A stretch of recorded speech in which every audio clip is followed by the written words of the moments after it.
Um, Good evening, everyone. Let me apologize for starting this a little late. We were finishing the executive session at 6:53. I would call the regular session to order on Wednesday 19th at Air Shirley Regional School Committee meeting. Those attending tonight's meeting should be aware that the meeting is being audio and video recorded by ASRSD, and any audience members who wish to record any part of the meeting must inform the chair, who will announce the recording. This is to comply with the Massachusetts wiretap statute. The listings of matters are those reasonably anticipated by the chair, which may be discussed at the meeting. Not all items listed may in fact be discussed, and other items not listed may also be brought up for discussion to the extent permitted by law. We would be going into, this is the return to the regular session, and I would call for public participation. Item number 7.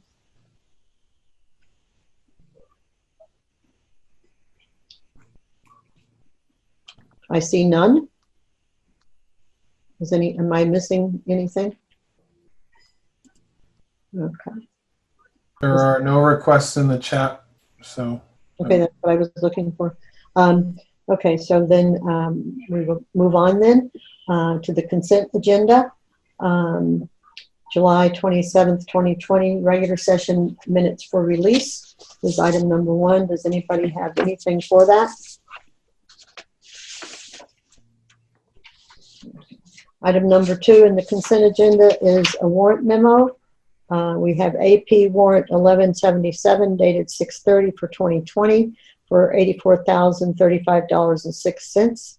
We have AP warrant number 1178 dated 6/30/2020 for $198.02. That's meals tax.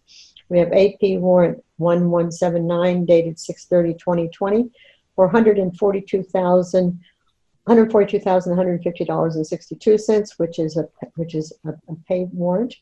We have AP warrant number 1031 dated 8/7 for $13.75, family food service store.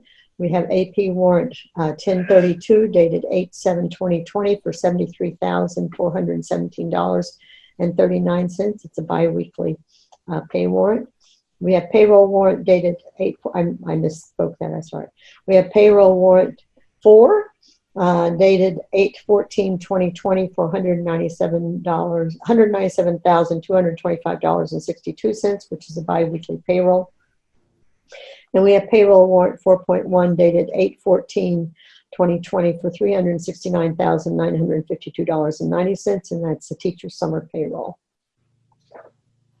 I'll make a motion that we approve tonight's consent agenda as read by Madam Chair. Second. Thank you.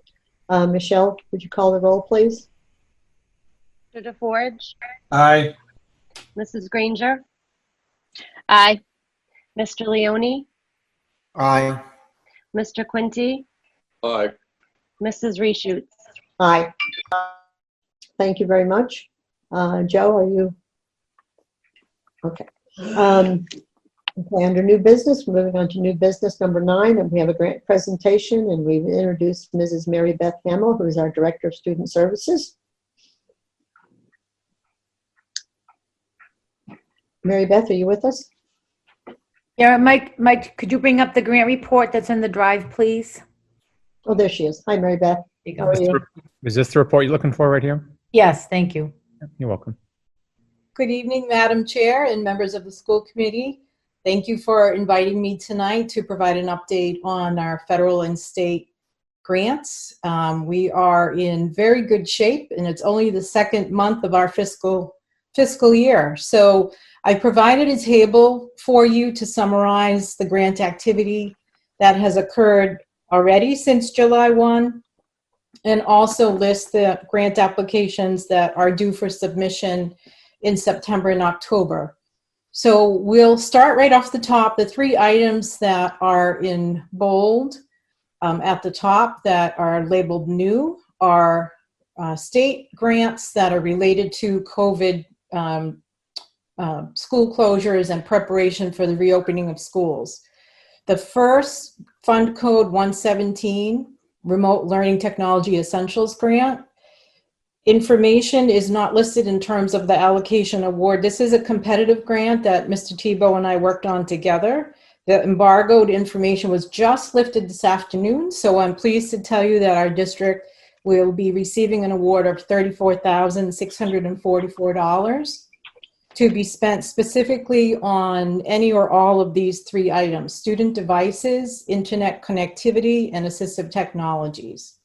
So our intention here is to use this money to help offset the shortage of internet connectivity or access to the internet in some homes. So we'll be providing hotspots and connectivity for a number of families through T-Mobile with those funds. The second grant, Fund Code 113, is a much larger grant. $506,980 has been submitted and approved. Those funds, again, are coming into the district to help us with our preparedness in terms of reopening of schools. So those funds are being used for a variety of reasons, largely for personal protective equipment, sanitation, furniture, outdoor classrooms, such as pop-up canopies and temporary space that we could set up to take advantage of the fresh air and the good weather while we can. We're also allowed to use some of this funding for some staffing positions. So we're hiring a 0.5 school nurse at Page Hilltop School and reading interventionists to help at the elementary and perhaps even middle school levels, as well as some other miscellaneous expenses. The next, Do you want questions at the end, or do you want us to go as you go along? whatever you We'll prefer, hold them at the end. Okay. hold them to the end. Okay. And then the third grant, which is a little bit further down, this one's due Monday, Grant Fund Code 102, is new monies coming to cities and towns on a per pupil basis. So $225 per pupil based on your FY21 foundation enrollment. Our count there is 622, that's minus charter school students. We'll bring in $364,950. And again, some similar purchases here. We have a very large order of plexiglass, for example. We'll be looking to hire a remote learning coordinator. We'll look at perhaps enhancing the sound within classrooms, given that instructors may be the children might be having difficulty hearing instructors through masks. So we're exploring the cost of mobile sound field systems in classrooms. So again, this funding is coming in specifically for the purpose of preparing for the return to school. And we hear rumor, we haven't seen it yet, but we hear rumor of yet another state level grant being made available. So we look forward to that. Moving back up just a little bit, EEC is the Department of Early Childhood Education and Care. These funds come in to support our birth through age 5 program, our family partnership program. I think many of you are familiar with. That's run by Deanna Christie. We've submitted and approved a $120,535 grant that supports home visiting. It supports group play groups that are now being run virtually, which is quite interesting. And we had an opportunity to expand our outreach and share what we've learned about preparing young children for learning with the towns of Groton Dunstable, Pepperell, Townsend, and Ashby.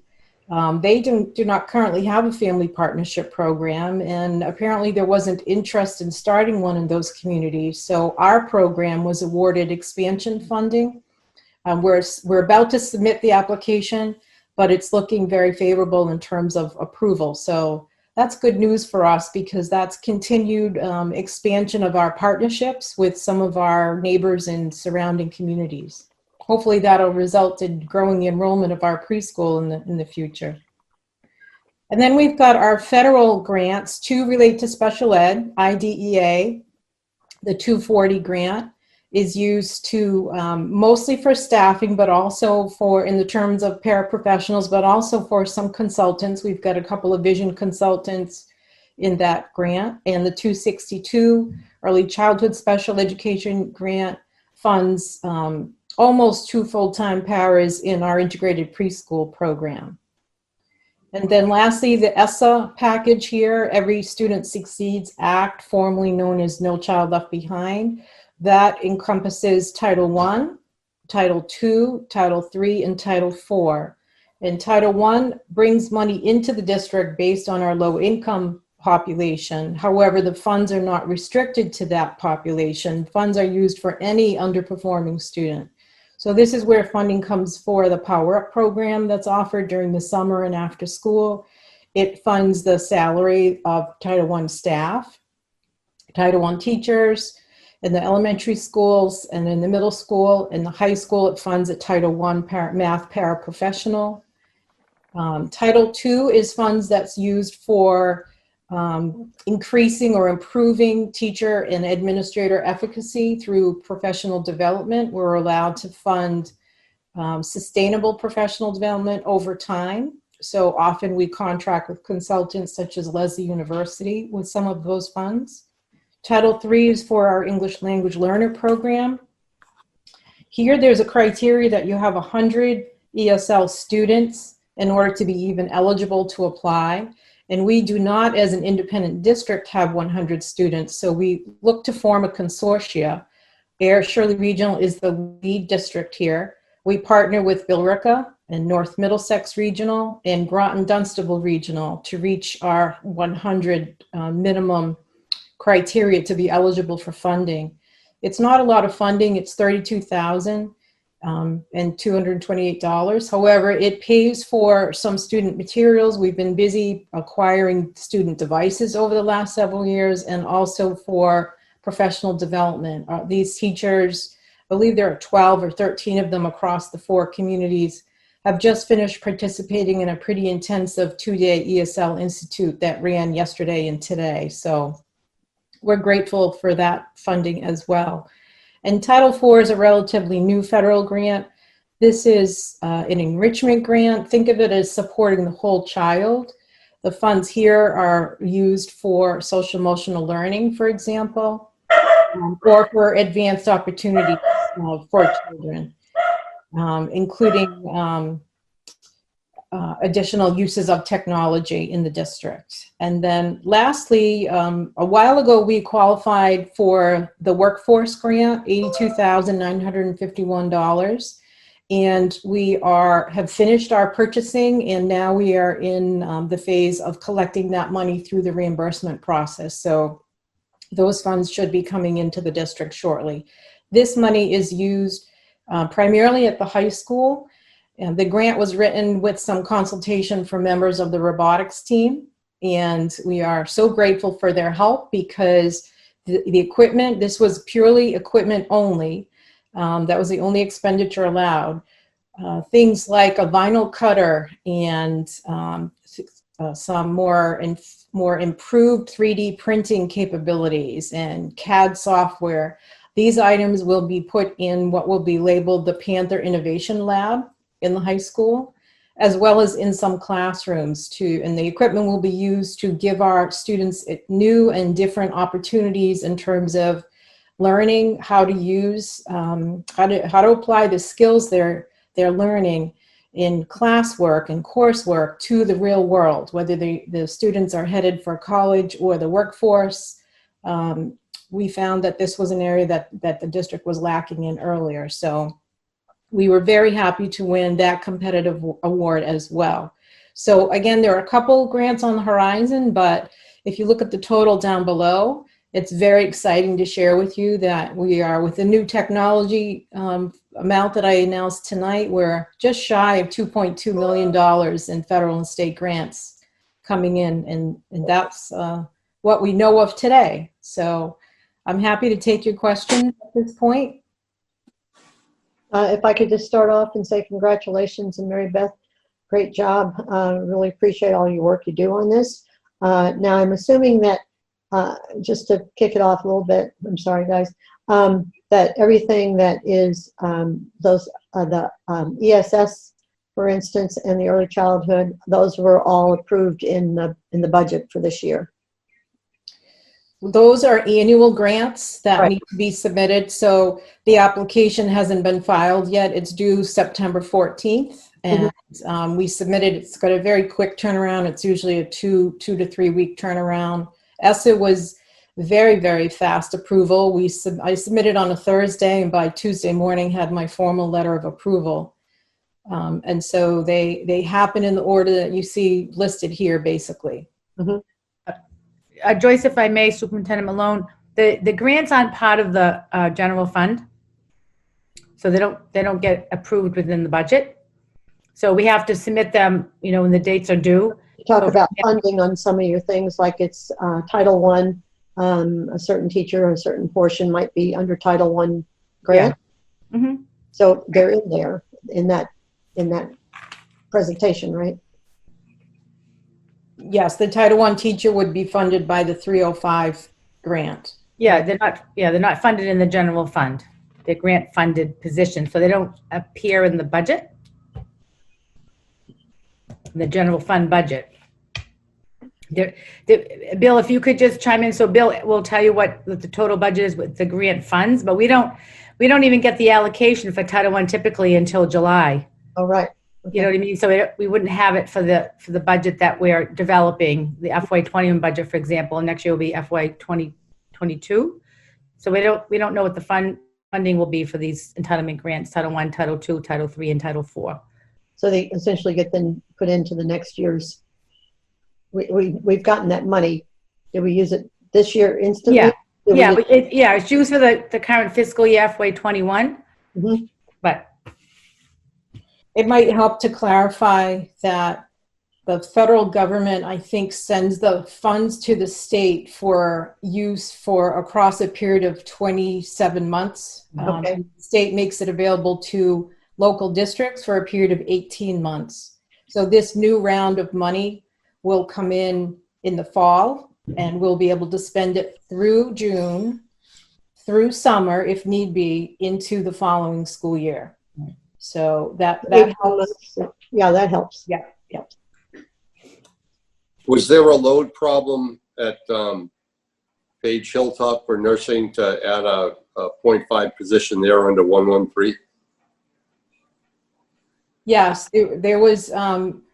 Maybe Mr. Plunkett could speak to that a little bit more succinctly than I can, but I do know that we have had, over the last couple of years, we've had a growing population in terms of childhood diabetes, which has greatly increased the demand, but we're also anticipating increased demand due to the pandemic, and that's the school with the largest population at this point.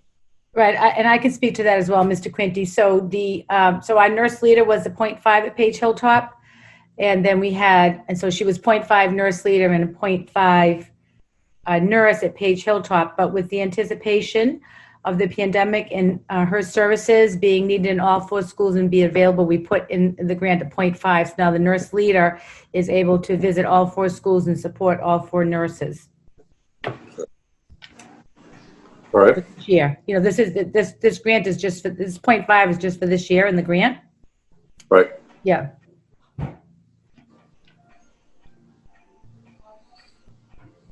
Anyone else? Yeah, I just can, if I can for a second, first off, say thank you for the creativity in these grants. The internet one is great for the hotspots, obviously, but just partnering up with other districts to make it work. And like you said, I know we don't get a lot of the money, or it's not a lot of money, but I think it's great that we're reaching out to these other districts and working with them, and obviously doing PD with them and doing grants with them and trying to make all of our districts stronger. So I guess just thank you for that. And, thank you for the creativity around what we're getting grants for. Thank you. Anyone else? I just compliment Mary Beth as well, especially this year. There was these new grants that came out that are related to COVID. They come out quickly. They were very broad in using them, so we were very fortunate districts, and they can be charged back to March. So they were very broad to write, but it's still a lot of work to write them and submit them. So on top of a lot of other things that we're doing, thank you, Mary Beth. That's actually pretty cool that you can charge back some of the expenses back to March. Yeah. That's outstanding too. Yeah, that's going to help big time. Do we have, we've talked about the essentials, technology essentials grant. Do we have any idea what their time frame is going to be on that to do the hotspots and to get all that stuff going? Maybe Mike or Thibault would like to, or the two of you. Yeah, Mary Beth, would you like me to speak about that? Sure. Thanks, Mike. Yeah, no problem. Yeah, so we evaluated several hotspot options, AT&T, there are some school-specific companies out there, Verizon, Sprint through Verizon, and T-Mobile actually has an education program. The name of it currently escapes me, but basically it was the only program where there's no cost for the device, and we pay a monthly subscription that is much cheaper than all other options out there. And the data, basically look at it as kind of a, you have a glass of water and you fill it up, and all these other services, you can only put so much water in it before the internet pretty much slows down at your house. Well, the T-Mobile solution, it's a bottomless cup of water. So not only is it the least expensive option, it also, there's no limit to how much data they can use. And I think hotspots through T-Mobile can handle about 10 to 15 devices. Now, that's general web surfing, not everybody watching movies. But so we will have quite a few of those available. What else is good about T-Mobile is we're not going to, even though we're committed to them for a year, we're not going to be charged with them until we turn them on and use them. So we'll be able to. One good thing about that is, as people require them, we'll have them in stock in our inventory, ready to go. I'm not sure if there's any other parts of that grant you'd like to hear about or tech, but that's the primary part of it for the hotspots. Is it funding any of the Chromebooks that we purchased, or is that something different? I'm not sure. Yeah, I think there's a line that it is funding some of the Chromebooks, but we made some changes to the tech budget last year. We actually did some advanced purchasing of subscriptions that freed up a lot of money. So there's funding coming from that, and I forget which grant it was that went back to March. I'm sorry I missed that, but Mary had the foresight for us to purchase quite a few Chromebooks right at the beginning of COVID when they were available. So we're going to be reimbursed for those as well. Great. If I could also just jump in and thank you to Mary Beth. And, this is quite an impressive list with some really nice totals. So thank you for your work on this, and keep it coming. We will, and there is more to come. So we look forward to that. Thanks. Great. I think this is going to be a very expensive year that's out of control, anybody's control. So this is really good foresight, and thank you so much, Mike and Mary Beth. M&M. Nope. I'm sorry, is there a question for me? Who was speaking? No, I thought somebody sounded like they were speaking. I couldn't tell who it was. I think it's Joe. I thought it was Joe. Joe, No. you're muted. That was us. Oh. All right. Well, someone shout out if I've missed you. I'm sorry. Okay. Any other questions for Mary Beth? Mary Beth, thank you so much for coming on tonight. My pleasure. Thank you for having me. Anytime. We missed Mary Beth. She hasn't been for a couple of years. Huh, Mary Beth? She said she couldn't wait. She said, I've been missing all of these meetings. Oh, Mary Beth, feel free to come back Mary every Beth. time. Come in anytime. I was here last week, so in a couple of Tell other. Yeah, you and half the towns.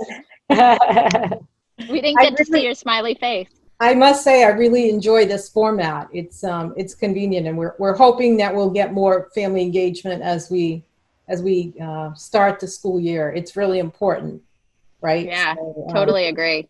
Yeah. The reason to put things in this meeting, it's a public meeting, and you really can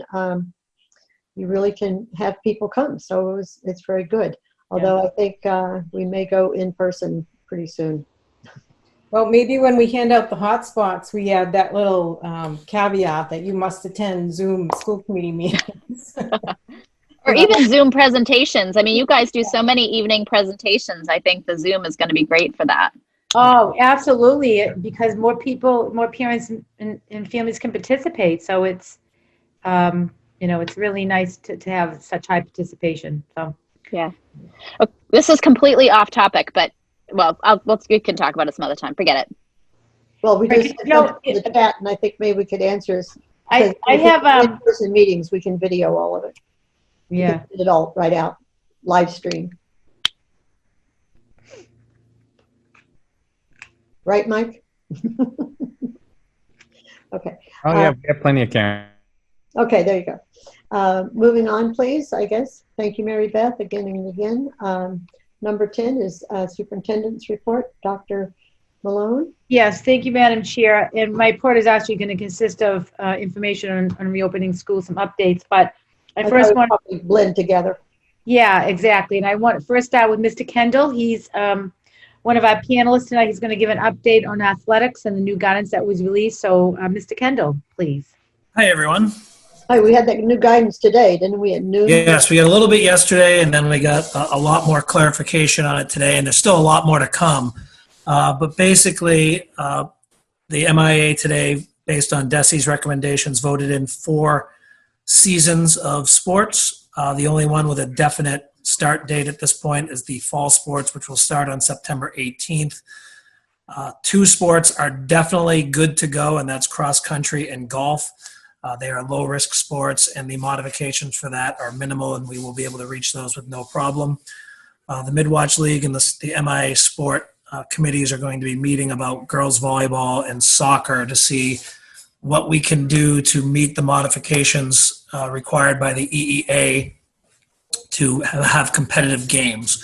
I think, at least in the case of boys soccer and girls soccer, we'll be able to meet those. Volleyball, if you wanted me to guess, this will be a complete guess on my part, will be moved to the fall sports 2, which is ironically in February. Not really fall sports at that point. And the other sports in the fall we don't have participation in. Obviously, there's still a lot of roadblocks and questions, but as I've been telling people, as they've been asking, is once we have final words on soccer and volleyball, we will take a look at everything that the MIA and DESI has given us and roll it into our report and our opening plan and get that information out to everyone. And I'll be having a Zoom meeting for parents, which I'm sure will be more well attended than our in-person meetings, to go over all the different changes and how we're going to keep kids, what we're going to do with kids after school and how we're going to get them back and those types of things, because those are the kind of the details we have to figure out. And I do want to credit the MIA because as long as it took them to do this, I think by waiting as long as they did, although it shortens the amount of time we have to figure out these tiny little details, I think it decreases the odds that they're going to have to change things between now and September 18th, like so many other states have had to do. So I know the sport committees are meeting actually starting tomorrow, and then Midwatch League will be meeting next week, and hopefully we'll have some more details. But I know within our league, we've already had discussions about breaking our league into smaller geographic pods and only playing those particular schools and playing the same school every week. So say, for example, Bromfield was in our pod. We would play Bromfield and soccer, boys soccer, girls soccer, golf, and cross country in the same week. The next week, it might be Lunenburg. The next week, it might be Littleton. And then go from there. We've talked about having a small postseason between the pods, but all those things are still fluid and still getting answers. But at least we have some basic information to move ahead on, and it looks promising to get kids involved in athletics for the fall season. Steve, So Steve, Go ahead. go ahead, Joe. Joe, go. Joe seems to maybe be muted or something. Michelle, go ahead. Okay, so not Joe. Sorry. Go ahead, Joe. You're back. Yeah, Steve, do you know what modifications need to be made to make soccer safe? Well, you can look at the Mass Youth Soccer ones. What they've done, they've eliminated heading. They've eliminated being within 10 feet of a direct kick. They've eliminated being able to pass the ball into the penalty area. Now, the MIA may go with a different route, but the soccer committee will make those decisions. There's a group of athletic directors, principals, and superintendents that are on the soccer committee and coaches that will make the presentation to the MIA board of directors. And once that's approved, we'll have a better idea of what soccer will look like. It's not going to look like the soccer we've known for years. That I do know. There will be some definite modifications to it that will be different than what we're used to seeing. And it's going to be a real change for the kids who have been playing soccer their whole lives, but they'll still have the opportunity to get out there if we can get it approved and obviously get games. There is a chance that sports like football and cheerleading might be able to practice in the fall. That's something I want to explore further with people just to see if it's worthwhile or if we'd rather just allow those kids to play a fall sport and see if we have the space and see if it's safe for that. So we'll have to see what the guidelines that come from the football and cheerleading committees, hopefully in the next week is the hope. Because we are running out of time to prepare, obviously. Everybody's going to time, so it's okay. Jim? Dr. Malone, will we still be following the same passenger spacing regulations on bus transportation for athletic events? Yes. Okay. Sorry, I had myself muted. I'm sorry. Yes, we still have to follow that. Yes. So that may lead to some, and that's one of the things we have to find out competition-wise when we're traveling, limits on how many kids can participate. So, if we're still in the situation come, let's say, track and indoor track in the winter, that could be an issue. We already have 3 buses going to indoor track meets as it is. You start spacing at 25, and we're looking at 6 or 7 buses. So there may be limits on how many kids can participate at events, and it may become more like golf. But we don't know that yet. But most sports in the fall, we should be able to keep at 25 with one or 2 teams anyway. So hopefully it won't be a big issue. But the other hope in keeping the pod small and the traveling small is that we won't need buses all that often. It'll be far less often than we would have in the past. So Steve, do you have any ballpark? You said next week. I'm just wondering if we're being asked, if there's like a general idea of a date you think there may be some further information that will be definite. They said they'll have something by September 1st was the latest they would give. I know some of the sport committees have already sent out emails about meeting.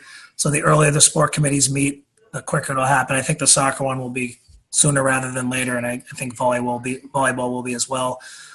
Football and cheerleading, there's not as much of a rush to get to because they're not going to be played until the fall too in February, which is going to be a whole nother problem with football. We'll have to look at the field at that point, playing football in March on our field. Hopefully we have a nice mild winter again. Let's hope for that because that would help. But that's what we're hearing from the MIA and the sport committees. Okay, so ballpark, we would say like September 1st. Yeah, which still gives us 17 days to kind of figure things out because the first day practices could start for anybody is September 18th. And we can, and now that we know that there's a real chance that there'll be multiple sports, it's a lot easier to start planning rather than it's all hypothetical. At least we know we definitely will have golf, we definitely will have cross country, and it looks like soccer is a likely candidate. So you mentioned the pods, so it sounds like we're not going to have typical mid-watch, A league play. So it's really kind of just getting it's competitive play, but it wouldn't be, a typical league champ type situation. It sounds like it's more just giving kids the chance to play competitively, but not necessarily against teams they normally would play. Yes. So the pod will be local, so it'll probably be schools like Bromfield and Lunenburg. There may be, it could be Fitchburg, it could be Leominster, there could be some mismatches in there, but the goal is really to get the kids out there playing and give them the opportunity to compete. But it's all going to depend on a lot in the remote learning ruling from the state, which Right. whether students who are participating in remote learning can play sports. For us, that's going to be a small number, but for a school like Leominster that's completely remote, that's going to be a huge decision for them. But Littleton could be in there, Groton, Dunstable. I mean, there's a lot. We're very fortunate that we have a lot of schools local to us that are actually also we should be competitive with. So it should be a good opportunity for kids to play against some local schools and also get some good competition in. Great. So, Thank you. Jonathan, was that you? Do you want to say something? No, it wasn't me. Just let us know if we need more coaches, and we can figure that out if we have increased participation because of Speed. Yeah, as soon as I get details, I'll be passing them along. I've been trying to get those pieces of information out as quickly as possible and as accurately as possible. I'm sorry for that. My little guy's talking over there. Hi to Bodie. But yeah, we're getting the information as it comes in and getting that information out as quickly as we can. Right. And if I could just say a couple of things. First of all, Steve, can't the cheerleaders and the football teams practice? We're waiting on the guidelines for practices, but the belief is that they will be allowed to practice in the fall if we allow them to, if we choose to. The league is going to vote on that as well. The Midwatch is going to decide whether, as a league, whether we're going to let teams practice or just to say we're going to skip that, let them participate in other sports. So I think that's going to come up at the league meeting in next week or the week after. Because I know it was in the guidance. And the other thing is we are going to hire that intramural. Remember that intramural position we put in that Steve had recommended? Yep, So, we're going to do some intramurals in the middle school for sure, and maybe at the high school, depending on what sports are offered and which ones are not offered. And the other thing I would like to say, so the blueprint, that is a living document, and as you know, there was a disclaimer in there, so we will be updating it with Steve's writing up all of the guidance for sports now that's more detailed, so we'll add that. We have some other updates to make, and then what we'll do is we'll notify families, we'll resend it, and we'll identify in the blueprint what's new for information so that families can just go to that section. So. Mr. Kendall, there was Mr. Leone just dropped in a question in the chat. What about the field, and can we use it? Yeah, I just responded, but I'll respond here as well. The field itself is usable. It's difficult for soccer because it's not wide enough. The opposing team has to agree to play on the field that's not as wide as a traditional soccer field. JV is not as big a deal. We can play JV games out there. If we do want to play some night games, which, obviously the parents enjoy, but we don't know that there's going to be crowds yet. We most of the time the other team will agree to play on the less wide field. But the field itself, the football, the stadium field is in pretty decent shape considering the lack of rain we've had. My question was concerning the thing we just got about the stands and whatever being not meeting code. Does that affect us? That hasn't been made public yet, so. Oh, yeah, sorry. that's okay. You wouldn't be able to answer it. Yeah, I'm not too aware of that yet. I had a brief interaction about that today, but that was the first I had heard of it. So, but we're looking forward. I think the ADs and the principals and the superintendents across the state have worked really hard to try and get some form of athletics for the kids this fall, and hopefully things continue in the right direction as they have been in the state, and we can get that going for them. No one's talking about making tennis and baseball a fall sport. Oh, yeah, Steve, they did talk about that floating season, right? They have So the floating season is February 23rd to April 26th, I believe, and it's right now it's just cheerleading and competitive cheerleading and football, but that's also going to be a place where say we had to cut the fall season short, that would be a place where sports like that would go, or if like say winter basketball wasn't okay, it could go there as well. So it's a floating season that sports that perhaps don't get played during the traditional season could be moved to. And that wouldn't affect baseball? Baseball, the traditional spring sports are going to start as of now, April 26th. Oh, okay, So they'll start a little bit later. They'll also run a little bit later than normal. okay. So I believe the cutoff date this year has been extended to July 3rd, which will be real fun with seniors. Wow, graduating. yeah. Well, it's never been fun with seniors anyway. They No, as you know, you're a former spring coach, as am I. Oh, yeah. And that's always a challenge to keep the seniors motivated in the They spring. come back from the beach after May 15th and they're all burned and try to play baseball. It's great. Yeah. Yeah, seniors in the spring are a challenging bunch to keep motivated. Uh-huh. This year, I think might be better just because I think everybody will have a little bit more of appreciation for that spring sport after what happened this past spring. All right, absolutely.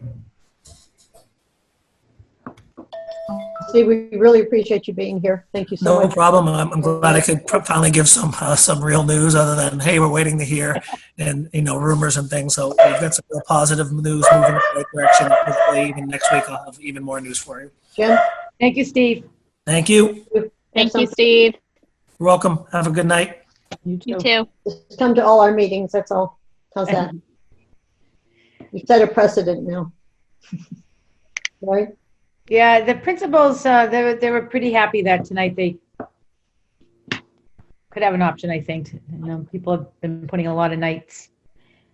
And should I continue, Madam Chair? Sure, please. Thank you. So on the reopening of schools, as you know, we sent out the form to parents requesting that they commit to either the hybrid or remote model. As about 3:30 today, we had 1,459 responses, and it's about a 75% hybrid, 25% remote. And that is compared to the survey that we had sent out asking parents their preference of a model. And at that time, combined in-person and hybrid was 60% and remote 40%. So there are families that have moved from that remote option over to the hybrid option. So today we had an administrative meeting with all of the administrators, and we worked on all of the planning and preparing for the teachers and their return, and then of course the students in September 16th. So we had an excellent day of planning today. So we are finalizing things and getting the work done that needs to be done. One other thing I wanted to just comment on the grants. In the grant, the ESSER grant, that was the first one Mary Beth had talked about, the COVID related grant. We hired 4 permanent subs, or we posted for 4 permanent subs in each building.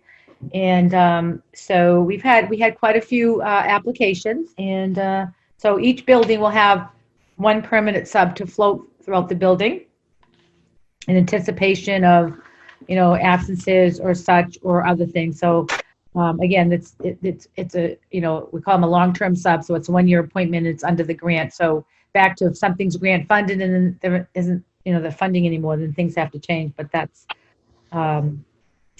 so we're very excited about that. So we decided, we committed as a committee and superintendent last week that we would watch the weekly COVID rates. So as of today, air is at a 1.4% positivity rate, which that is a decrease in percent positive. And Shirley remains at 0.51% positivity rate. And so there's no change in that positivity rate. One of the things that came out today is the flu vaccine. So the Department of Education, Department of Elementary and Secondary Education, along with Department of Public Health, have been working jointly, and they issued some joint guidance documents today. And I'm going to turn to the memo that the influenza vaccine requirement for school attendance is kindergarten through grade 12. Beginning with this school year, the influenza vaccine will be required for all students. Influenza vaccine is always important to receive to reduce the risk of getting sick with influenza, reduce the severity of disease if one does get sick, including the risk of hospitalization due to influenza, as well as preventing the spread of influenza to others. During the COVID-19 pandemic, influenza vaccine will be especially critical to reduce the overall impact of respiratory illness on the population, protect vulnerable populations from severe illness, and decrease the overall burden on the healthcare system. So students in kindergarten through grade 12 will be required to receive the vaccine for the current influenza season for school attendance unless they have a medical or religious exemption. And all students must receive the vaccine for the current season by December 31st, 2020. September. The exemptions, again, are medical and religious. They are allowable in the state of Massachusetts. The any age-appropriate licensed influenza vaccine for the current season fulfills a requirement. This includes injectable and nasal spray vaccine types. And I think that would be it for now. Mary, if I could footnote that a little bit, I think they don't recommend that you get it until September, because so I don't want people running out tomorrow to get flu vaccine, since they think it's better to have a little bit later. So yeah, that doesn't say that here, Joyce, but maybe you I know it read that. But I read it, but yeah, they have to have it by December, but they do want so that'll be another thing that we'll send a letter to families, and it'll be part of the registration process, and to inform families the children must have this vaccine. So it's one more thing for us to manage, but so your documentation has to be provided within 60 days of starting school. That was the guidance that we got. So and then the RSAB. So Mr. Telly, we had our final return to school advisory board meeting yesterday, and one of the final activities of the board was to make recommendations for planning for the 10 days when the teachers return around preparation of classrooms and professional development. Mr.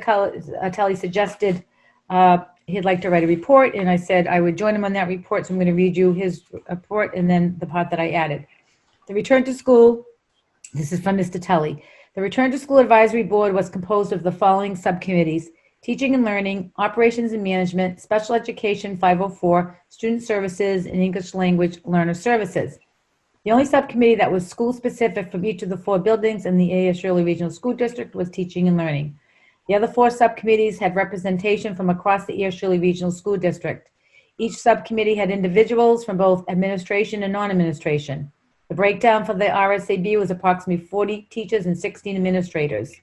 I would also add we had Mr. Leone, school committee member, and he joined the teaching and learning for the middle school committee. There were a total of 10 meetings which spanned from June 4th to August 18th.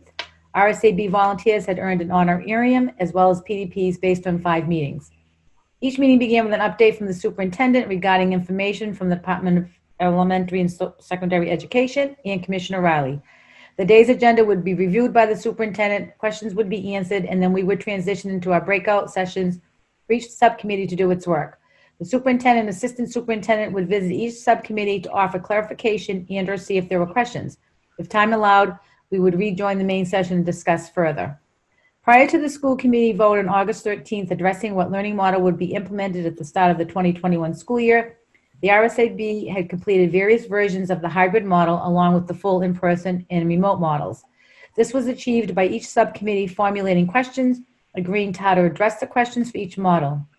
The actual phase half-day model, which was approved by the school committee, was not vetted by the RSAB prior. However, components of it, such as de-densifying the classrooms from 20 to 10 students, were discussed during our meetings. So this is Dr. Malone's section. The RSAB did not vet the current plan because it was developed after much reflection by the superintendent on the concerns that were raised by the board. So on Thursday, August 6th, that afternoon, I just was really struggling with the concerns of not being able to maintain 6 feet, reducing the density of the classroom. Students in kindergarten and grade 1 were not required to wear masks, and families who selected the remote option would not be taught by ASRSD educators. At that time, that evening, actually, I made a call to Mr. Cleary and said we need to further refine this model to meet the needs and concerns. So I wanted to put that on the record. So was not able to bring back to the board because that was on the 6th, and then we didn't have a meeting schedule, and I had to get the plan written, the final plan, and get it to the school committee. So it took several days to build that current hybrid model. And so it is to be noted that this hybrid model addresses the concerns of the Return to School Advisory Board on the original hybrid model that we had, which was 2 full days and 3 remote. In closing, we would like to thank the Return to School Advisory Board for their work and commitment. Their work in the 3 models will guide implementation of the 3 models: in-person, hybrid, and remote. So for example, today during the administrative meeting, the principals, when the teachers come back and they start doing some of their collaboration, they're going to be referring to the documents, the working documents that each group developed, with a lot of the information that was put into those 3 models are really internal information and guidance and suggestions for how to proceed for this school year. So I want to thank Mr. Tully for offering to write his report, and thank you to everyone for listening. And that would complete my report unless the committee members have any questions of me. What does he mean by vetted? And was it ever suggested that they needed to vet it? No. No.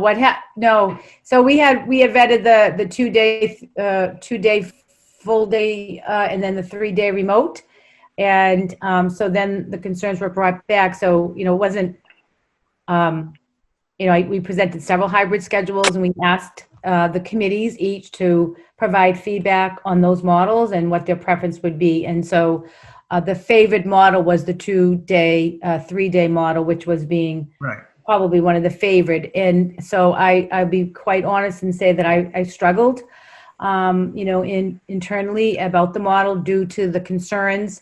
We had 3 feet, 4 feet, 5.5 feet, and 6 feet in our classrooms, and the concerns, were cited so by the staff and by a lot of parents put it on the discussion board and felt that the 3-foot minimum was just not sufficient, and so on and so forth. So, working and negotiating and trying to create something that was to meet the concerns and the needs in the best way that we could. And I feel that this model achieved that. The students are in school for minimum amount of time. I think we'd all like to see them in more. I know we would. But I think it's a good start. And I think given all of the, today just meeting with the administrators and talking about just the different protocols, and, there's a lot to it. And there's a lot of consideration that needs to be, to take it into, there's a lot of considerations that we have to think about, because it's not just, working from the guidance documents that were put out by the Department of Education, but it's also how do you take those guidance and how do you fit them into your district, into the buildings that you have. So it's not as simple. In my opinion, as a superintendent, I think many would agree with me, to look at a guidance document and say, oh, okay, this is easy, we can follow this. It just doesn't really work that way. You have to look at your own climate, culture, buildings, facilities, capacity, limitations, and then apply them. So thank you for that question. I hope I answered it.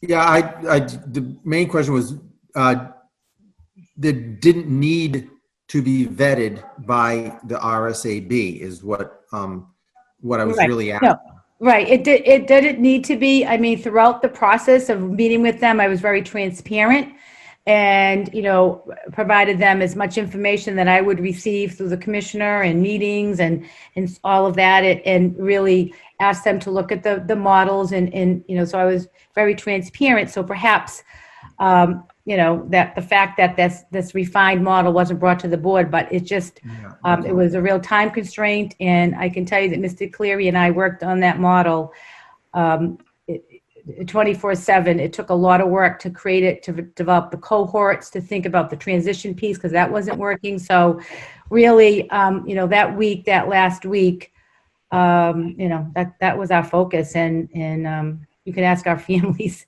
So I think we did a good job in coming up with a plan that, I think meets the needs and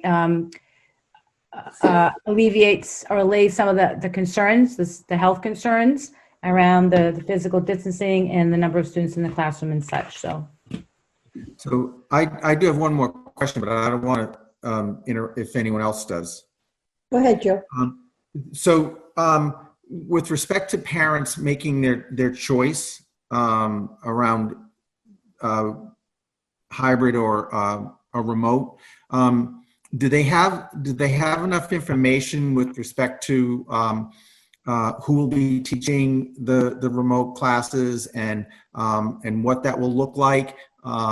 Or, is there more information that they need? What kind of information are the parents getting? Well, they got the information in the blueprint, and we had a parent meeting the other night, a 2-hour parent meeting. There were lots of questions around the remote learning and how that model is going to work. So outside of the hybrid model, right? So we have a hybrid model, and then we have this remote learning that is full remote for students. And I sorry. Sorry, Joe? I missed your whole Oh, beginning. okay. And there's still, asking who the teachers will be and such. We're still working on it, but we, to develop the model, we need to know how many students are going to be in it in each grade level. And so we today in the planning, so we know that we can assign teachers, to the students that are going to be in the remote model, and in some instances, it may change some of the enrollments in the classroom. So all that information will be provided to parents, but we're just trying to, get the information from parents to know who's in remote, who's in hybrid, and then we can finalize the plan and then have another meeting with parents to explain the remote model and how it's going to work and what the requirements will be. I know that today the commissioner, we had another call with the commissioner, and he is really going to. Let's see how he put it. I'm going to go right to my notes. He's very concerned about remote learning and wants to make sure that the remote learning is going, he said the remote learning expectations are very high. And he's going to provide more guidance on that. So, and so we too have the same same expectation of the program that we're going to develop and put through as far as the curriculum for the remote learning piece. So I think that we got to answer a lot of the questions the other night to parents, but we weren't be able to get into specifics because we didn't know exactly who was going to be in remote and then who would be in hybrid. So we're happy to see that there was a shift, from the number originally that we're going to, go for the remote model. So that shows to me that people are trusting the hybrid model that we have and feel confident and feel that their children will be safe when they attend school. Thank you. Mr. Quinty? Yeah, Dr. Malone, how do we track flu vaccine usage for administration and bargaining unit employees? I know that on the forms that the students will have to fill out requirement, but what do we do for everybody else? Right. So right now, I don't know. That was a question that was asked of the commissioner. Are you going to require, employees to get it? And I think that's something that they're working on. So he didn't give us an answer if that's going to be mandated, but he said it is being discussed. That is a good question to keep focused on because it seems reasonable, but right. So I would assume if there's a requirement that employees, have to have the flu vaccine, that I would assume that, I'm not speaking for anyone. I'm only speaking from my perspective that, the folk that have medical, exemptions or religious exemptions would be afforded that as well. But that's only, my thinking. Right. We'll wait and see.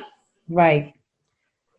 That's kind of what this has been, and that's why I've tried to communicate. I mean, I have had many conversations with a lot, and I know that I can say with that much confidence about myself and the team that I have, that we've done our best. And that's all we can ask because, like today, the flu vaccine, the requirement just came out today. So, you're saying, okay, now we have a new requirement. Now we have to, notify parents. We've got to change health forms. I mean, it's not just, that's what I was trying to explain. So it's not just all of a sudden we have, requiring students to have the flu vaccine. Well, that isn't, something you just say, well, you have to change health forms. Now the health departments, the nursing offices have to start tracking that. It has to be part of the registration process. So there's all kinds of work and steps that have to be implemented when something like that, is told to a district. Well, it may be even more complex than that, because while you'd like to do it at registration, that may be too early to get the flu vaccine. Right, and then, how do we make, these clinics available to families too? I mean, where do they go? How are they going to get it? So, I mean, it's just another whole, and I'm not being critical of it. I'm just trying to explain that it's not that simple just to say, okay, all students are required to have a flu vaccine, and what are the implications and what are the steps a district now has to do? What are the procedures we have to put in place? What is the tracking system we now have to have? How do we change our health forms that parents have to fill out? Now they're going to have to give us a certification that they got this vaccine. So, there's a lot, and thankfully we have a very competent nurse leader, Renee Payne, who will, work on this. Like I sit here and do my list, and on my list now is a letter to parents about this, right? So we have to notify them formally. And, it's not going to be without controversy. We've already had one posting on the discussion board of a person who became aware of this and is disagreeing with it. So the complexity of all of these things is, it's just, so sometimes, there's been a lot to manage, and we're all trying, and I thank the school committee for your support, and the teachers in the district, and Mr. Tully. I mean, we're all trying to work together to get this to work, and to get the kids back, and to put all of these protocols and procedures in place, and to do them well. It's not just about doing something. You want to do it well, and you want to be thorough, and you want to be clear, and so. Was there any kind of, I'm sorry. Go ahead. Was there any kind of indication that this flu vaccine was coming down the pike, or it seems like this just kind of came out of nowhere? Right. So there was discussion about, that, maybe there was some comments made that, people should consider getting it, but, and again, and I'm not criticizing the commissioner at all, because,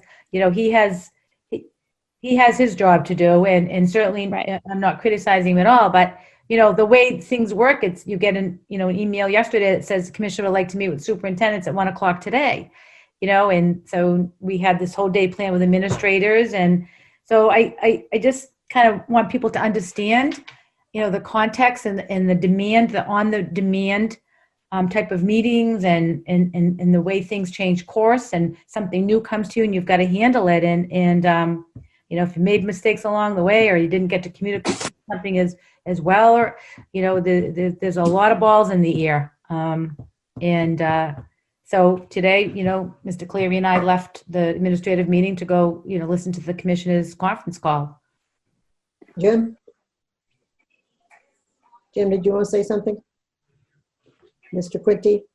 Okay. No, I'm good. All right, thank you. Can I say one other thing, Joyce? Sure.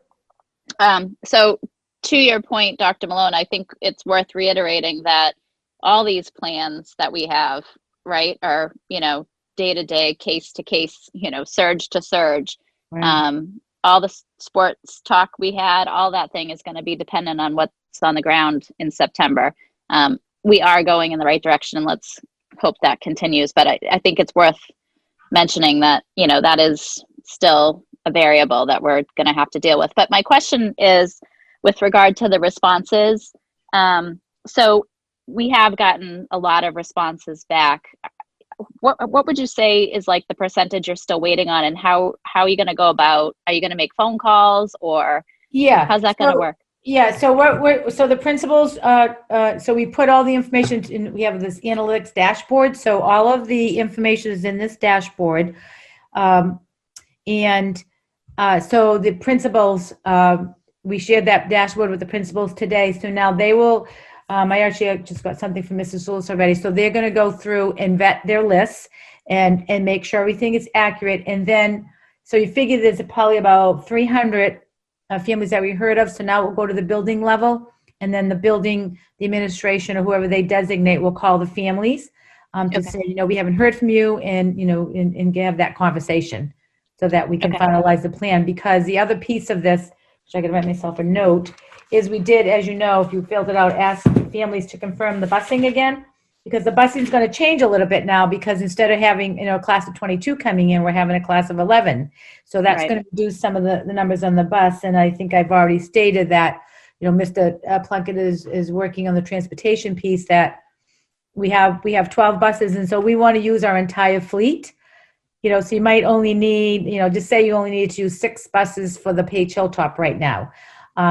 And maybe you only have to use 4 for Laura White. So, because they run on the same run. So we still have 2 buses, so we'd like to shorten, Dee said they'd be willing to look at the routes to shorten them, so that particularly in Shirley to Air, sometimes those travel times can be upwards of 45 minutes, sometimes an hour. So we're gonna work on that piece too. So once the parents confirm in this form the busing, then Mr. Plunkett will get the list over to D-Bus so they can start developing the routes, so we can get that information up to parents as well. Right, because I'm sure some of those remote students now, of course, won't be needing the bus, so that may even further reduce, Yes. the passengers. Exactly. And, and I would say we've asked families to commit to a model, but as Mr. Leone pointed out earlier,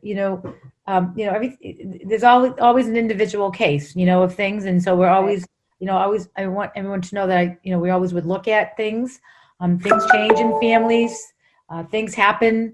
One day life can change, in a moment's notice. We all know that. So certainly where, everything is about each family. It's, we don't approach this as it's one collective unit. Everybody's going to march to the same drum.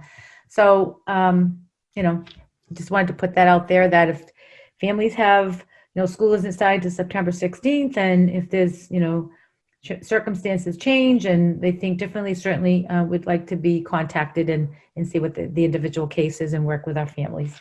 And we're asking them to commit to the first trimester. Yeah.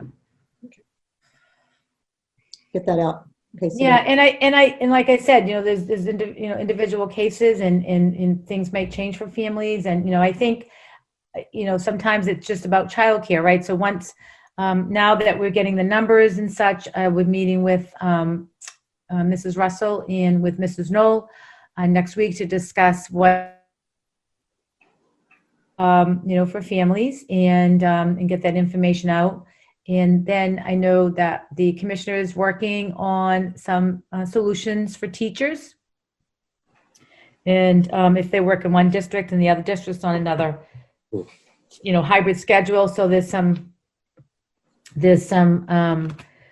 action there, proclivity to want to do that too. So there's different models. So we're working on them. And again, but we want to get the information, and parents have been excellent, to respond to the form. So I think we have a good number so far. So, and it could be different now. That was like at 3:30. We sent out another Blackboard notice today, and one of the parents made a suggestion to me to say, why don't you make a call? And I said, that's a great suggestion. So I made the call yesterday. I wrote back to the parent and said, I hope you got the call. So, I just want to stress that we're always open to feedback. I thought that was a good suggestion. And, because when you're in the midst, when you're deep into it, as we are right now, especially for me, I've never been in this kind of position. And so some of my creativity and innovation and being able to track everything, it's been challenging. I will be the first to say it. It's been challenging. So, Jonathan, Well, you've risen to the challenge. thank you. I would not consider this a school committee purview or directive, but I hope that when you're looking at the whole system, that any remote students would be eligible for whatever athletics are running during their season. Yes, actually, there's some discussion about that as well at the Department of Education, but we actually talked about it, the administrative team, and our, the administrators felt that students should be allowed to participate. I don't know if this difference going to come down from, the Department of Education or the Board of Education, but that's our feeling as well. So That's good to hear. yeah. Well, we do that with homeschool students too, and plus our remote students, they're going to stay within our system, because Right. remember, we're still responsible. Remote, we have to take attendance. We still have to report attendance. I'm not talking about the accountability piece where we're going to be, calling families like we were trying to get kids to school, because we know we're in this is a different year and it's a very unique year, and it's there's a health issue out there, but we're going to be required to still take attendance, and we're going to have to take attendance in the afternoon in the remote sessions. We definitely have to take it in the morning, and it has to be submitted into our student information system, which then will be submitted to the state. So there is things that we're required to do. Last year, they suspended that whole attendance piece. I mean, our teachers did a good job trying to engage students that may not have been, but everybody has to participate, and we will be reaching out to families, to make sure that when that remote model, that they are attending school. I thought it was kind of interesting in the return to school guidance where the state did say that you could sort of define what attendance was for remote, which I thought was pretty good. So you could change it depending on what it was. So that hopefully allows some flexibility. Yeah. But obviously we will need to communicate those up front. And, yes. I think sort of central to the theme is this is going to be fluid for the next 3 or 4 weeks. And, we're sort of in a ballpark of where we're going to be, but like you said, bus times may change. We may add a few minutes here or there. Yeah. Yeah, and yes, Mr. DeForge, and thank you for saying that, because it's never before have we asked for people to be flexible, to be patient, to be adaptable, from our employees to our families, because this is the world that we live in right now. And, we don't want to get contentious and have tension and conflict, because it's not good modeling for our kids and our families. We have to get through this, and we have to manage it, and we have to handle it. And we're the role models for our children, because someday they may be adults managing a crisis like this. And they could look back and say, you know what, when I was a student, this is what happened, and this is how they handle it. And I think that's really important to remember, that they're watching and they listen. And, I'll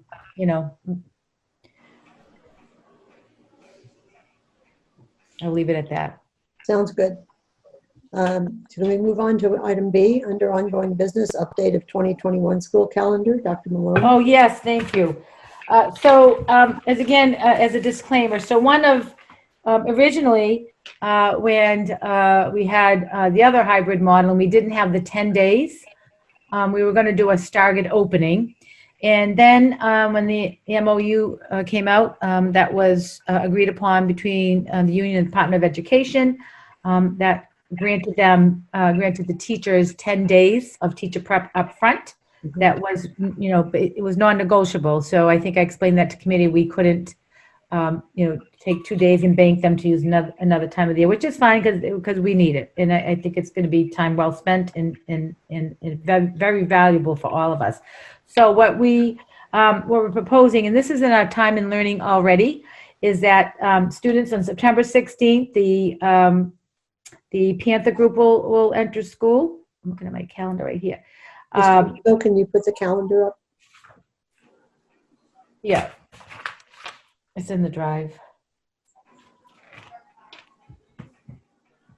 11B, Mr. Tebow, the tab 11B. Thank you. Thank you. So on September 16th, that'll be a half a day of school for the Panther cohort. They'll come in the morning, and then on the 17th, the Pride cohort will come in. and then on Friday would be the full remote day.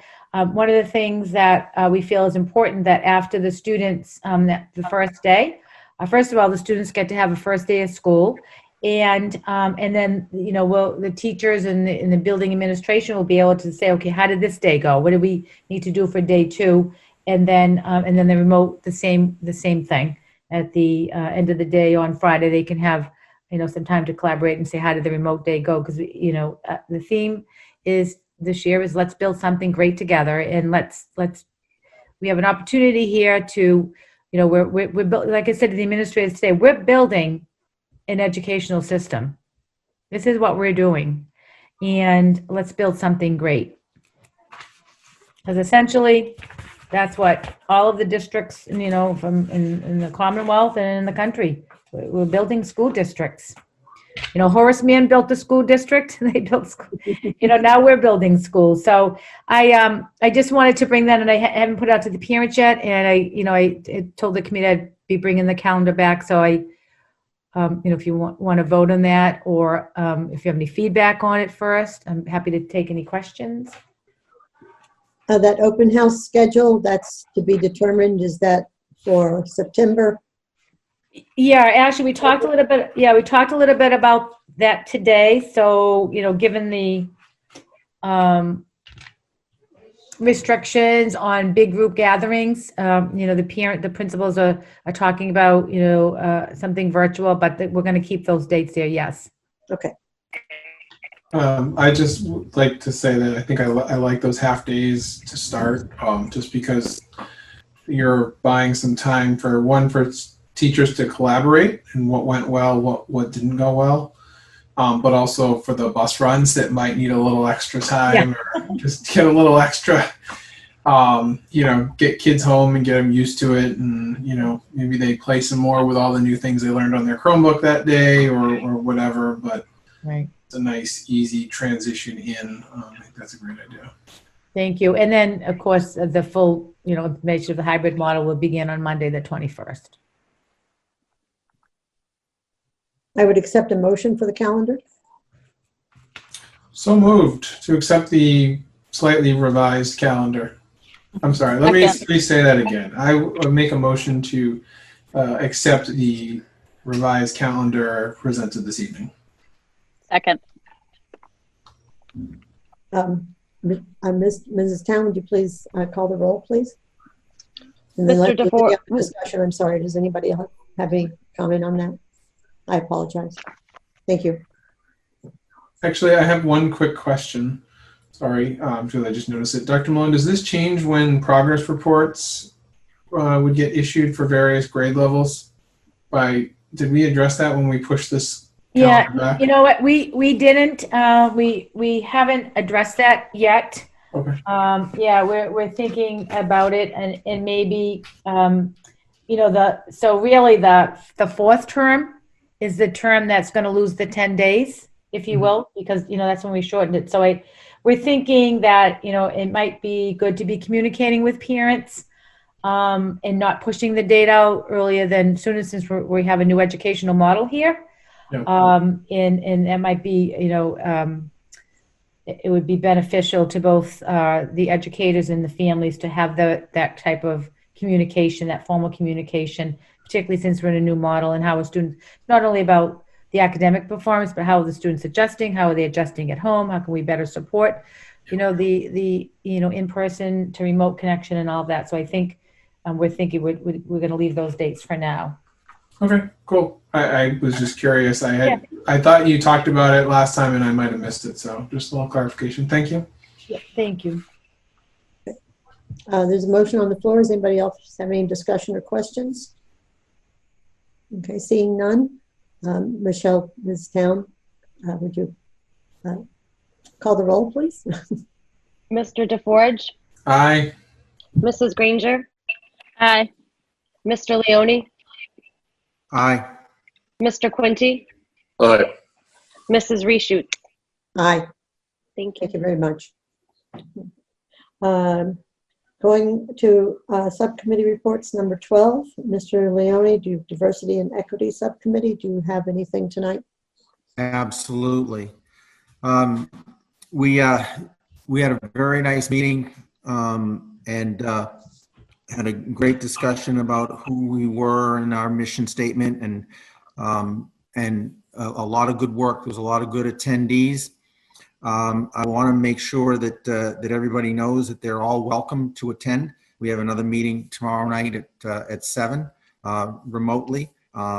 You can contact Michelle Town and let her know you want to be on the email. Am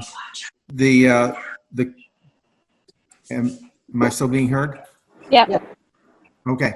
The committee wants to do a lot of discussion type things. We're going to be looking at the MASC document that was given to us, and we'll definitely look at that.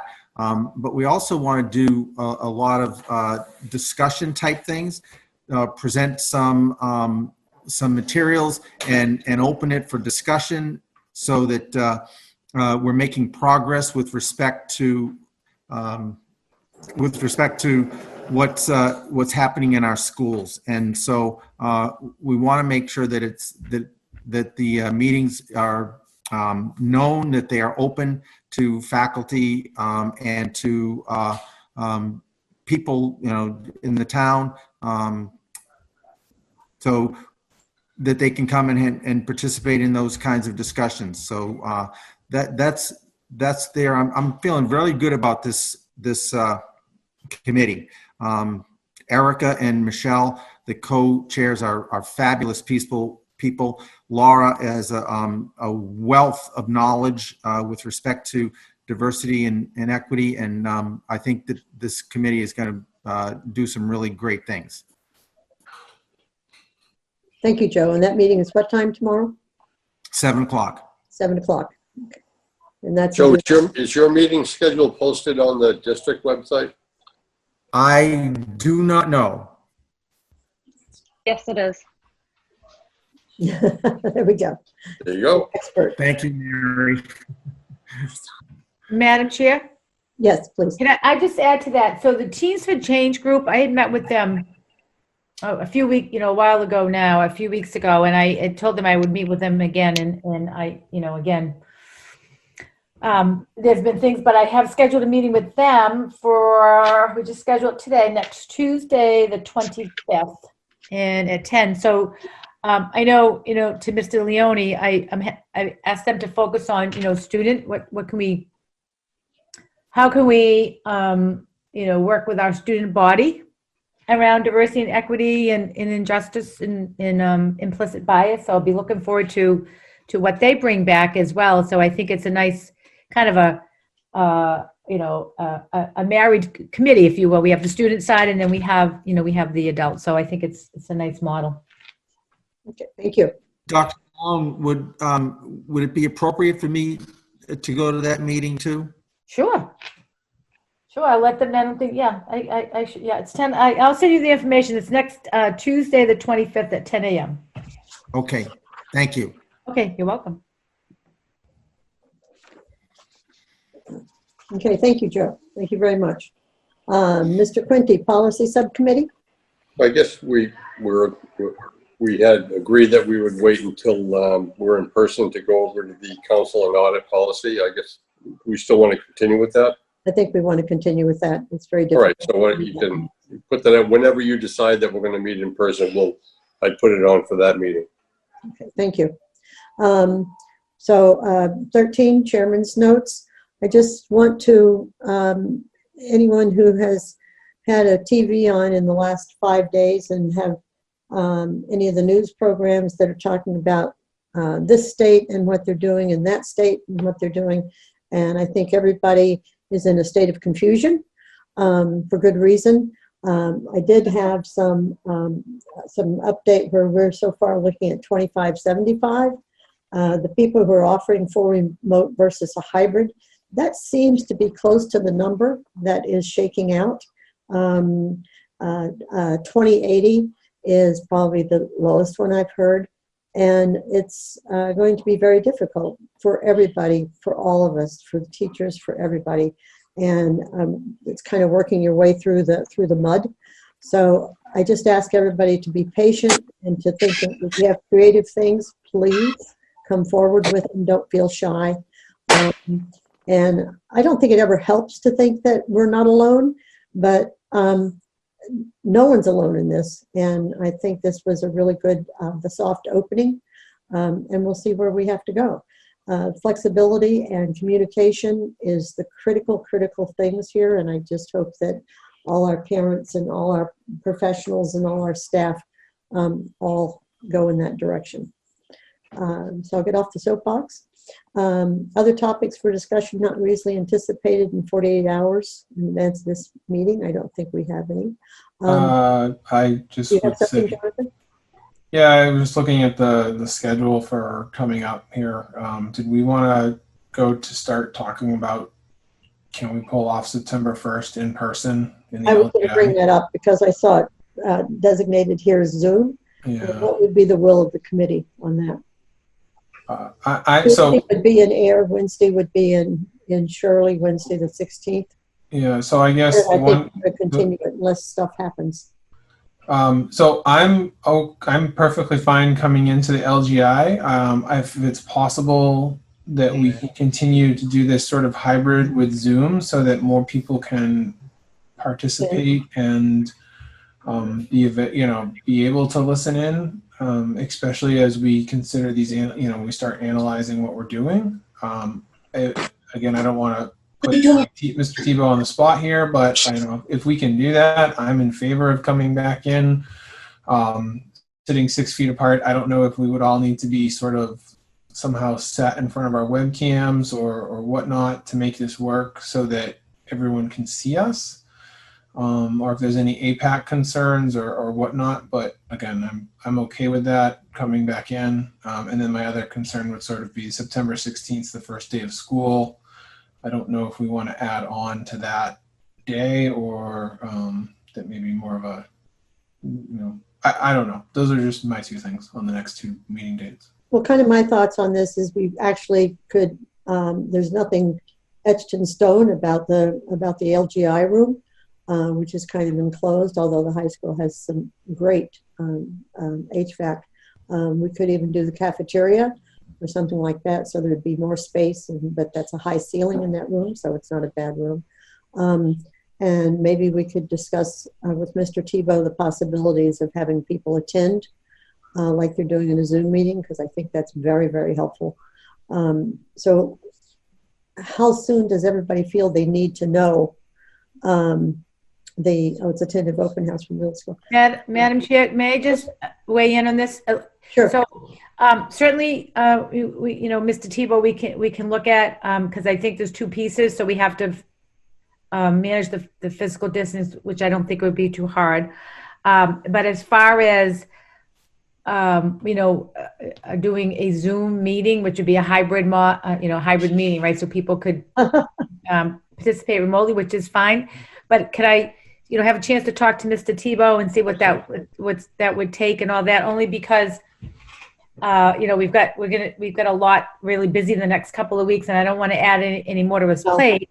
So let me just, have a conversation with him tomorrow to find out what's doable and what's reasonable. The other thing and if you still want to meet in person, we can't do a Zoom. That's fine. But I just want to talk to him first, just to say what does this entail, and what do we have the equipment? What's the best location for that?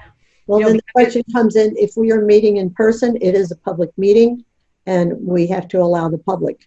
Maybe Zoom is not legitimate. So I don't know. I don't know anything about it. So we can look into it, Joyce. I'll look into it and see what. Yeah, you look into that side, and then I'll look into the technical side with Mike. And like I said, we have a lot of trainings coming up for the teachers around technology. Why don't we leave Tuesday the 1st as a Zoom meeting at this point, so not to confuse the public, and then we can talk about the 16th. Oh yeah, you know what? Thank you. That would be good, because I don't. Like I said, we've got. We need to relax in some directions. Yeah, I don't know about relaxing, but I know that his department is very busy because they're distributing Chromebooks, and like I said, we're developing all of these different trainings for the teachers and the students and the parents. So we have a lot. Right. So just for everyone's knowledge, the listserv is talking about this right now. So if I come across anything that's helpful, I can forward by email with what different school committees are doing with in-person meetings and how they're achieving that. I would say that if we're going to do a Zoom, we wouldn't want to all have our devices in front of us and all be on a Zoom, because the background noise, I think, would get really bad with that. So I'm sure there's a solution, but it might not be all of us on camera. Yeah, yes, and maybe APAC can work with us as well, and in Shirley too. So I think it's, again, it's, these things are just have layers to them. Right. You know know, Real quick, the issue is, oh, I'm sorry, Joyce. It's not so much the video, it's going to be the audio. And there is equipment out there for in a Zoom for everyone to be heard. But, getting that equipment during this time is very difficult. So that's, getting any technology at this time is extremely difficult. So, right. Well, we don't want to impose on anybody to make their job harder, for damn sure. No, it's not a matter of imposing. It's just a matter of finding something that works and being able to actually get it here.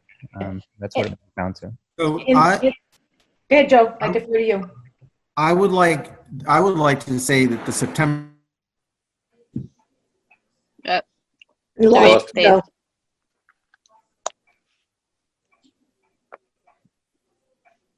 Jonathan, you want to fill in while we're waiting for Joe? I thought you were going to say something. No, I was just saying, we lost him right at the point. I was just gonna say too, so the open meeting law was revised, right, for committees to meet, Right. Public bodies to meet via Zoom. So I don't know, what, if they're gonna change that or what with that. So that's another consideration. But the other thing, when I think about the Zoom meetings, and the participation, that particularly like on September 1st, we might have a lot of information to give out, about school. School will be starting in the next meetings on the 16th. I know that one of the items we already have will be bringing the handbooks to you. But so I don't know, do we want to ask parents, preferences? I don't want to send another survey. No, I would just like to say maybe right I got to table that idea. I would just like to say right now that I think for clarity, if we just leave Tuesday, September the 1st, 2020 as a Zoom meeting and take that out of confusion and things to be decided later, I think I would like to leave it right there. I think I got cut off. Going to do on the 16th. I think I get. Can I finish my statement? Sure. Welcome back. Thanks. I think the meeting needs to be in person on the schedule. We need to walk the walk and talk the talk. And if we're asking parents to come back, the kids to come back, we need to do that too. We can set up in the gym. Our seats can be 6 feet apart. Seats for people that want to attend can be put in the gym 6 feet apart. And it should be an open meeting and in person. That's my opinion. So the will of the committee, Jonathan, do you agree with that? I do agree with that, yes. Michelle? Yep, I would agree with that. I just think we need to be careful about knowing the max number we can have if the governor's limitations of 50 people applies. I know it doesn't apply to schools, but I don't know if it applies to our school committee meetings. So we would need to have some sort of mechanism for overflow.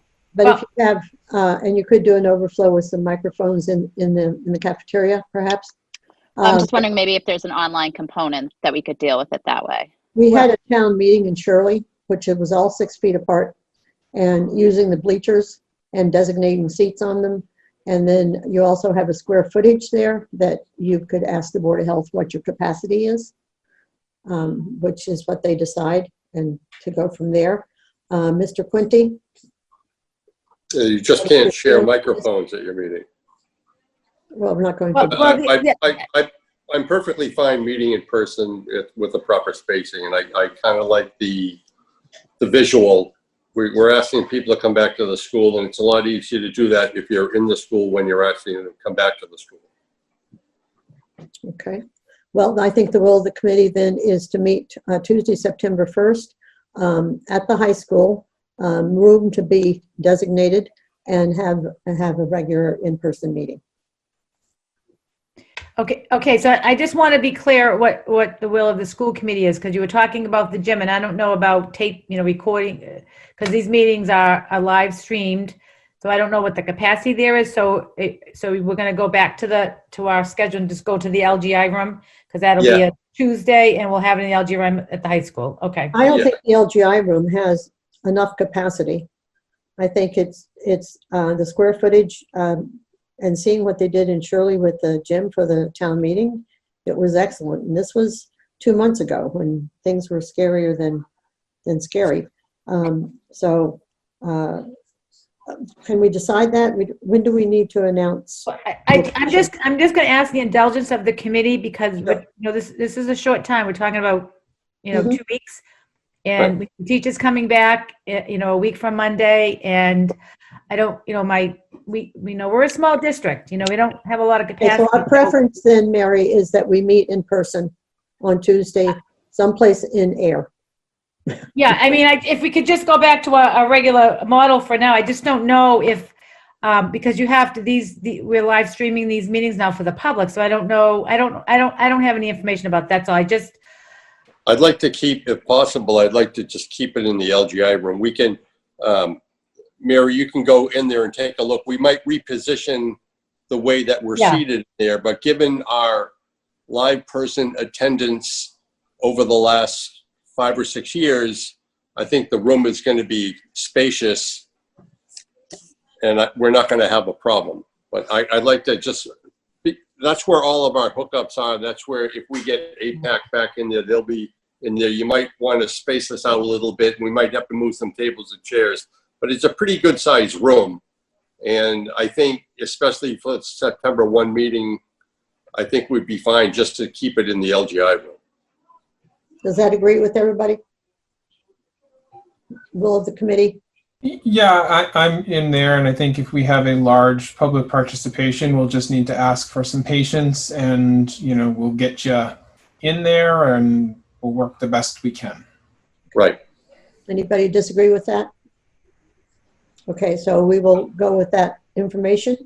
And are there any communications tonight? Since Cheryl is not here, who's our communicator. Oh, that's me. Hey, that's my new You? Well, Jonathan, come on and wait. I'm the secretary. I have no communications, though I will tell you that unfortunately the Holdenwood Trail Run has been canceled for this year.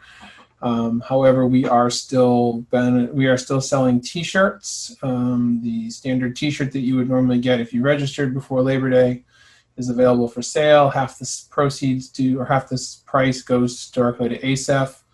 And we thank our sponsors. We've left them on the back just as a thank you. So that's out there. If you hit the Holdenwood Trail Run webpage, there's a link there you can order from through PayPal. And I think your sponsors will still be making donations, so it's okay. We are going to reach out to our sponsors and talk to them about what we're doing and thank them profusely for their donations. We did $12,000 last year. Certainly we won't do that this year, but we funded a lot of great things that hopefully kids get to use this year, like those sensory walks in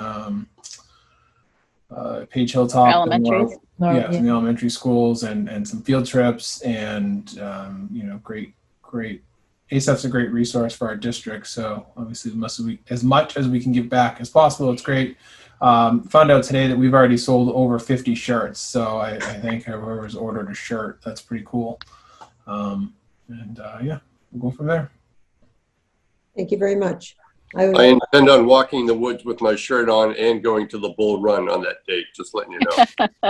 Thank you for your patronage. Okay, anything else that anybody, if not, I will entertain a motion to adjourn, and my watch is fast, so if someone gives me the time, I would be glad to interject it. Motion to adjourn at 8:32. Thank you, Joe. Second. Ms. Town, would you call the roll, please? Mr. DeForge, Aye. Mrs. Granger, Aye. Mr. Leone, Aye. Mr. Quinty, All right. Mrs. Reshoots. Aye, thank you very much.